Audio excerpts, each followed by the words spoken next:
शेतीला आता दुष्काळ पडला, शेतीला 10-5 रुपये लागतात, त्या शेतकऱ्याच्या खिशात रुपया नाही. शेतकरी भिकारी झालाय. शेतकरी जर भिकारी झाला तर सगळ्या दुनियेत अन्नधान्य कमी पडेल. मग आम्ही शेतकरी जर जिवंत असलो तर सगळा देश बी जिवंत आहे. त्याला खर्च येतो खताला, मोताला, कशाला, पिशव्याला. 1200 रुपयाला पिशवी खताची आणि शेताला तर ती पाहिजे पहिल्यांदाच. ते सुद्धा आज अडचण येते, शेतकऱ्यापर्यंत पोहोचत नाहीत. कुणी पुरवीत नाही, कुणी बघत नाहीत.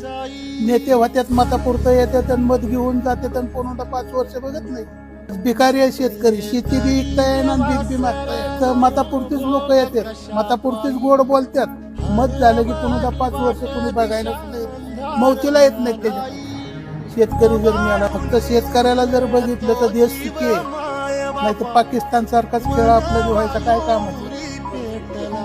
रस्ता तुम्हाला सांगतो, ऊसाचा ट्रॅक्टर सुद्धा चालणार त्या रस्त्यांवरनं.